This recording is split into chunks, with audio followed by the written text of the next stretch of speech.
গল্পের শুরুতে একটি সাধারণ ছেলে টিমকে তার পরিবারের সাথে সমুদ্রের পাশে একটি সুন্দর বাড়িতে বসবাস করতে দেখা যায়। তার পরিবারও তার প্রতি খুবই ভালো ছিল। তার বাবা ছিলেন একজন খুবই কঠিন মনের মানুষ। তার মাও তাকে খুব ভালোবাসতেন। আর তার ছোট বোন কিট ক্যাট ছিল গোটা পরিবারের জীবন। তার চাচা ছিলেন খুবই অদ্ভুত। তিনি একটি ছোট কুঁড়েঘরে বাস করতেন, কিন্তু তিনি ছিলেন দয়ালু হৃদয়ের। প্রতি বছর নববর্ষের আগের রাতে তার বাড়িতে একটি পার্টি হতো, যেমন সবাই আনন্দে উদযাপন করত। সেই বছরই ঠিক তেমনই ছিল। পরের দিন টিমের বাবা তাকে ডেকে বললেন, আজ তুমি 21 বছরে পা দিয়েছ। আমাকেও একদিন তোমার দাদা ঠিক এভাবেই ডেকেছিলেন। টিম সরাসরি জিজ্ঞাসা করল, কোনো বিশেষ কারণ আছে? তার বাবা হাসি মুখে বললেন, যেমনটা সবসময় করতেন, আমাদের পরিবারে পুরুষদের একটি গোপন রহস্য আছে। আমরা সময়ে ভ্রমণ করতে পারি। সময় শুধু পিছনে যেতে পারে, সামনে নয়। প্রথমে টিম ভেবেছিল তার বাবা মজা করছেন, কিন্তু তার বাবা বললেন, আমিও একসময় এমনই ভেবেছিলাম। শুধু একটি অন্ধকার জায়গায় যাও, মুষ্টি বন্ধ করো, এবং যখন পিছনে যেতে চাইবে তখন সেটা নিয়ে জোর করে ভাবো। টিম ভাবল, যদি এই মজাটা মিথ্যা হয় তাহলে সে তার বাবাকে কখনো ক্ষমা করবে না। সে ওয়ালমার্টে গেল, হাত মুঠ করে গতকালকে নববর্ষের পার্টির কথা ভাবতে লাগলো। যখন সে চোখ খুলল, দেখল সে সেই একই পোশাক পরেছে যা সে পার্টিতে পরেছিল। বাইরে থেকে একই গান বাজছিল। সে নিচে গিয়ে দেখল গতকাল পার্টিতে যা ঘটেছিল সবই আবার ঘটছে। এবার সে আগের দিনের ভুলগুলো আর করল না। তারপর সে বর্তমান সময়ে ফিরে এলো। সে তার বাবার সাথে দেখা করে বলল, এটা সত্যিই কাজ করে। তার বাবা হেসে জিজ্ঞাসা করলেন, এখন বলো, তুমি এই শক্তি দিয়ে কি করবে? টিম বলল, প্রথমেই আমার টাকা এবং খ্যাতি দরকার। এটি শুনে তার বাবা তাকে সঙ্গে সঙ্গে থামিয়ে দিলেন। কখনোই এমন করো না। তোমার দাদাও একই ভেবেছিলেন। শেষ পর্যন্ত তার কিছুই অবশিষ্ট ছিল না। আমি কখনোই একজন ধনী মানুষকে সুখী হতে দেখিনি। কিন্তু টিম বলল, যদি আমি টাকা পাই তাহলে আমাকে সারা জীবন কাজ করতে হবে না। তার বাবা খুব সৎ উত্তর দিলেন, তোমার চাচার দিকে দেখো। সেও ভেবেছিল সময় ভ্রমণে সব সমাধান করে দিবে, কিন্তু সে কি পেরেছে? আজ তার অবস্থা কত খারাপ তা সে জানে। টিম তাকে মন দিয়ে শুনছিল। তখন তার বাবা শেষবারের মতো তাকে বললেন, এই শক্তি শুধু বিশেষ কোনো কাজে ব্যবহার করো, এমন কোনো কাজের জন্য যা সত্যিই প্রয়োজন। এখন টিম ভাবল, প্রথমে আমি এই শক্তি ব্যবহার করে ভালোবাসা খুঁজব। টিমের ছোট বোন কিটক্যাটের বন্ধু জিমি একটি মেয়ের বাড়িতে নিয়ে এলো। তার নাম ছিল শার্লট। সে 2 মাসের জন্য তার সাথে থাকতে এসেছিল। শার্লটকে দেখতে খুব সুন্দর লাগছিল। টিমের হৃদয় তখনই তার দিকে ঝুঁকে পড়ল। সে সবখানে তার হৃদয় জয় করার চেষ্টা করলো। টেনিস খেলতে গিয়ে সে তার সাথে সময় কাটালো। যখন শার্লটের ফিরে যাওয়ার সময় হলো, টিম তার রুমে গিয়ে তাকে ভালোবাসার কথা জানালো। কিন্তু শার্লট বলল, আমি চাই তুমি 1 মাস আগে এটা বলতে, তাহলে হয়তো কিছু হতো। কিন্তু এই অজুহাত টিমের সামনে টিকল না।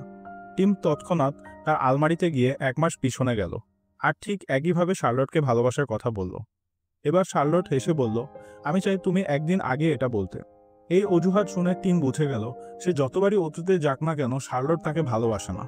সে মনের উপর পাথর চাপা দিয়ে বিশ্বাস করল, সময় ভ্রমণ করেও কারো হৃদয় বদলানো যায় না। পরের দিন শার্লট চলে গেল, আর কিছুদিন পর টিম লন্ডনে চলে গেল। সে আইনের চর্চা শুরু করলো এবং ভালোবাসার খোঁজে বের হলো। সেখানে সে তার বাবার এক বন্ধুর সাথে থাকতে শুরু করলো, হ্যারি, যিনি একজন থিয়েটার শিল্পী ছিলেন। 6 মাস ধরে সংগ্রাম করছিলেন, কিন্তু টিমের জীবনে কোনো মেয়েই আসলো না। একদিন সে তার এক বন্ধুর সাথে একটি রেস্তোরাঁয় গেল। সেখানে তার সাথে ম্যারির দেখা হলো। দুজনে কিছুক্ষণ কথা বলল এবং সম্পর্ক গভীর হতে থাকলো। তাই টিম তার কাছ থেকে নম্বর নিল। যখন ম্যারি তাকে নাম্বার দিল, সে বলল, আমি আশা করি আমরা আবার দেখা করব। সেই রাতে টিম খুব খুশি ছিল। বাড়ি ফিরে সে দেখলো হ্যারির মেজাজ খুব খারাপ। সে বলল, আজ আমার নাটক ছিল, কিন্তু একজন অভিনেতা তার সংলাপ ভুলে গেল। এরপর পুরো নাটকটা নষ্ট হয়ে গেল। দর্শকরাও সব চলে গেল। এখন নাটকের খুব খারাপ রিভিউ আসবে, আর আমার কাজ ডুববে। হ্যারির এই অবস্থা দেখে টিম সিদ্ধান্ত নিল যে সে তাকে হেল্প করবে। এবার সে কয়েক ঘন্টা পিছনে গেল, আর ঠিক সময়ে সে অভিনেতা সংলাপ মনে করে দিল। এবার নাটকটি খুব সুন্দরভাবে সম্পন্ন হলো। এতে হ্যারি খুব খুশি হলেন। এখানে টিমও খুব খুশি হলো যখন ম্যারি তার জীবনে এলো। কিন্তু নাটকের পরের রাতে যখন সে ফোনে ম্যারির নম্বর চেক করলো, তার হৃদয় ভেঙে গেল। তার ফোনে ম্যারির নম্বর ছিল না, কারণ এ সময় সে ম্যারির সাথে দেখা করেনি। যখন সে ম্যারির সাথে দেখা করতে চেয়েছিল, তখন সে অভিনেতাকে তার সংলাপ মনে করিয়ে দিচ্ছিল।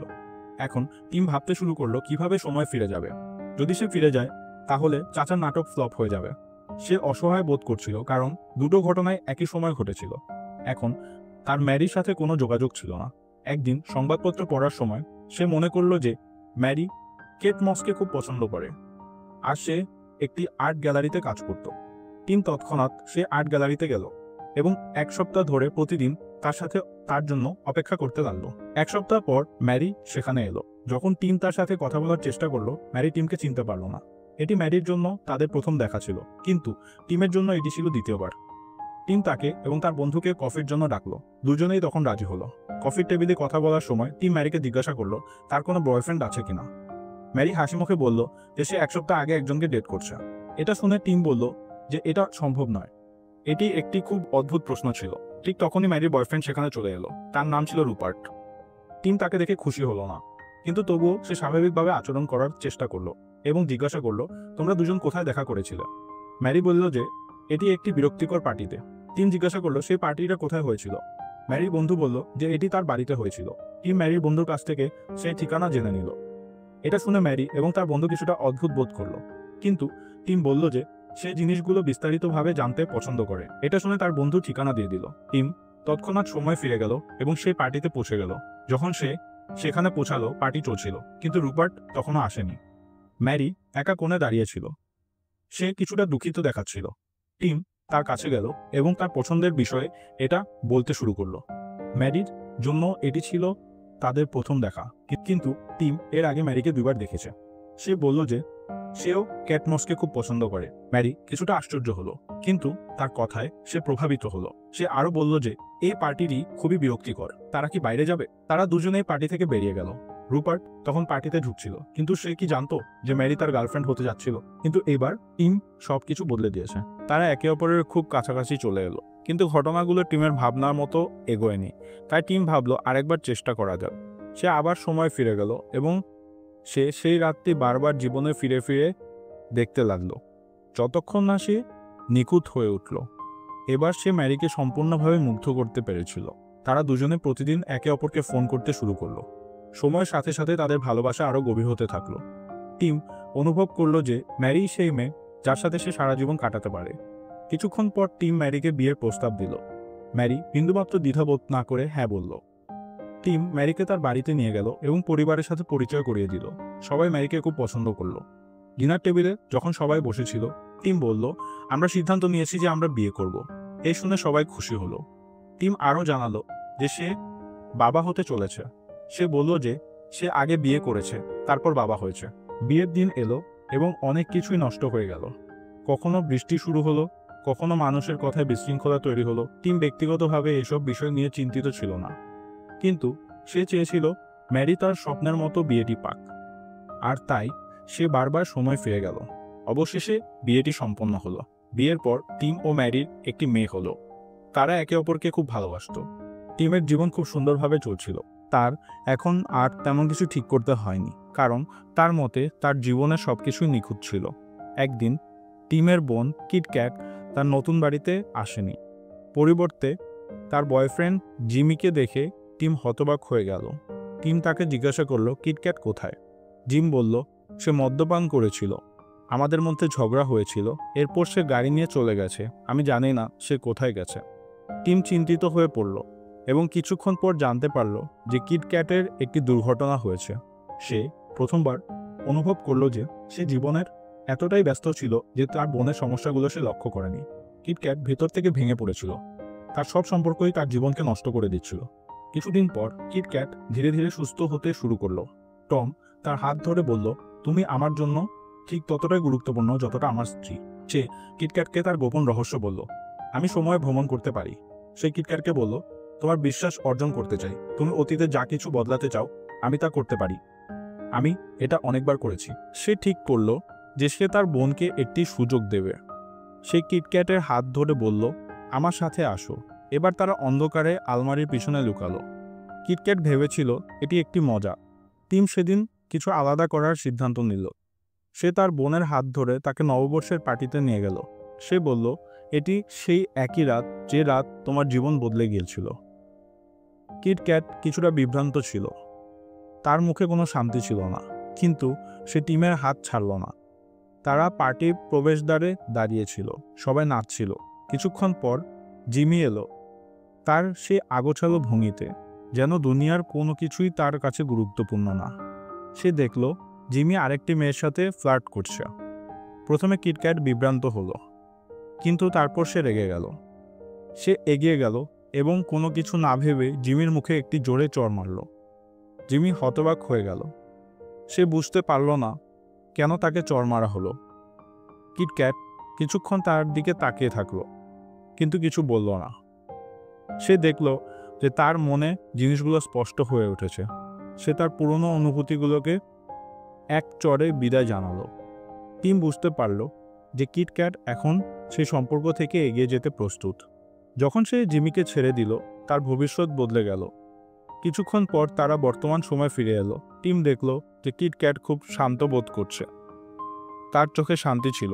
এখন কিটক্যাট তার ঘনিষ্ঠ বন্ধু যে এর সাথে ছিল। সে খুব ভালো ছেলে ছিল। টিম দেখল যে তার বোন খুব খুশি। সে খুব খুশি হলো যে শেষ পর্যন্ত তার বোনের জীবন ঠিক করতে পেরেছে। কিন্তু তার এই খুশি বেশি দিন স্থায়ী হলো না। যখন টিম তার স্ত্রীর কাছে গেল, সে দেখল সেখানে তার স্ত্রী নেই, বরং একটি ছেলে ছিল যে তার ছেলে। সে বুঝতে পারল যে কিটক্যাটের জীবন বদলানোর আগে সে নিজের জীবন এতটা বদলে ফেলেছে যে তার মেয়ে কখনো জন্মায়নি। এর বদলে একটি ছেলে আছে যে তাকে চেনে না, কারণ সে তার সাথে সময় কাটায়নি। টিম খুব অস্থির হয়ে পড়ল। সে তৎক্ষণাৎ তার স্ত্রীর কাছে গেল এবং জিজ্ঞাসা করল, আমার স্ত্রী কোথায়? সে ভেবেছিল যে তার স্ত্রী তার মেয়ে নয়। টিমের হৃদয় ভেঙে গেল এবং সে ভাবল, আমি তাকে কিভাবে ফিরে পাবো।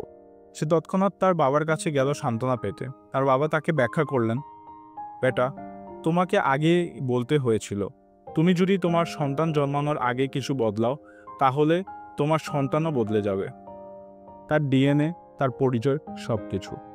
সময় ভ্রমণের সবচেয়ে বড় ঝুঁকি এটাই। এই কথাটি টিমের হৃদয়ে পাথরের মতো আঘাত করল। তার মেয়ে ছিল তার জীবনের একটি বড় অংশ, তার সুখের কারণ। তাই টিম সিদ্ধান্ত নিল যে কিটক্যাটের জীবন বদলাতে হলে তাকে অন্য পথ খুঁজতে হবে। সময় ভ্রমণ ব্যবহার করবে না, যা ঘটছে তাকে ঘটতে দেবে। এবার আবার কিটক্যাটের গাড়ি দুর্ঘটনা ঘটল। টিম ও ম্যারি তাকে দেখতে হাসপাতালে গেল, কিন্তু এবার টিম শান্ত ছিল, কারণ জানতো তার বোনের জীবন স্বাভাবিক হয়েছে। সে জানতো কিটক্যাটের হৃদয়ে যে এর জন্য ভালোবাসা জন্ম নিচ্ছে, সত্যিকারের ভালোবাসা। কিছুদিন পর তারা একে অপরকে ভালোবাসতে শুরু করলো। এটি কিটক্যাটকে সেই মানসিক সমর্থন দিল যা তার দরকার ছিল। টিম বুঝতে পারল কিছু সম্পর্ক বদলাতে হলে তাকে সময় দিতে হবে। শর্টকাট শুধু গন্তব্য বদলায়, কিন্তু পথ তো পেরোতেই হবে। কিছুদিন পর টিম ও ম্যারির আরেকটি সন্তান জন্ম নিল, একটি ছেলে। এখন তার দুই আদরের সন্তান, পসি ও তার ছোট ভাই। টিমের পরিবার এখন সম্পূর্ণ। সে খুশি ছিল, কিন্তু জীবন কখনো নিখুঁত নয়। একদিন টিম জানতে পারল তার বাবা ক্যান্সারে আক্রান্ত, মাত্র কয়েক সপ্তাহ বাকি। এই কথা শুনে টিম শকে চলে গেল। সে বাবাকে জিজ্ঞেস করল, কি বদলানো যায়? বাবা হেসে বলল, আমি ধূমপান ছাড়তে পারি না, এটা আমার জন্য খুব কঠিন। তোমার মা আমার স্টাইলে সিগারেট খেতে পছন্দ করতেন। আমি তাকে বলেছিলাম যদি সে বদলায় তবে সব বদলে যাবে। টিম বুঝতে পারল কিছু অভ্যাস, কিছু ভুল, কিছু সমস্যাই ভালো গল্পের কারণ হয়ে দাঁড়ায়। বাবা আরেকটি গোপন কথা বললেন, আমি দিনে দুবার সময় ভ্রমণ করি। প্রথমবার সাধারণ মানুষের মতো স্ট্রেস নিয়ে, দ্বিতীয়বার শান্তি ও ভালোবাসা নিয়ে ফিরে যাই। তুমিও চেষ্টা করে দেখো। টিমও তাই করতে শুরু করলো। দিনে দুবার সময় ভ্রমণ, প্রথমবার সাধারণভাবে, দ্বিতীয়বার সম্পূর্ণ সুখ নিয়ে। এভাবে প্রতিটি দীর্ঘদিন তার জন্য স্বপ্নের মতো হয়ে উঠল। কিন্তু একদিন টিম আর সময় ভ্রমণ করতে চাইল না। তার বাবার মৃত্যুর দিন। সেদিনটি খুব কষ্টদায়ক ছিল। ম্যারি তাকে বোঝালো এবং তার কাঁধে হাত রাখল। সে চাইলে আবার সময় ফিরে বাবাকে দেখতে পারে। যখনই মন খারাপ হতো, টিম সময় ফিরে যেত, সমুদ্রের পাশে হেঁটে বাবার সাথে কথা বলতো। এরপর একদিন ম্যারি বলল, আমার আরেকটি সন্তান চাই। এই কথা শুনে টিম চুপ হয়ে গেল। যদি আরেকটি সন্তান জন্মায়, সে আর কখনো বাবাকে দেখতে পারবে না। সে শেষবারের মতো সময় ফিরে গেল। বাবা তার হাত ধরে বললেন, আমার সাথে এসো, তোমার শৈশবে একবার ঘুরে আসি। যদি কিছু বদল না করি তবে কিছু নষ্ট হবে না। তারা সমুদ্রের ধারে গেল। সেখানে টিম ছোট্ট শিশু ছিল। সেই মুহূর্তে ছিল শুধু ভালোবাসা, সময়ের সীমাহীনতা। এরপর টিম বর্তমানে ফিরে এলো এবং সময় ভ্রমণ বন্ধ করে দিল। সে প্রতিটি মুহূর্তকে উপহার হিসেবে গ্রহণ করতে শুরু করলো। তার মেয়ের ছবি, ম্যারির চোখ, সবই তার কাছে অমূল্য হয়ে গেল। এবং এভাবেই টিমের গল্পের সমাপ্তি ঘটল। পরবর্তী ভিডিওতে দেখা হবে।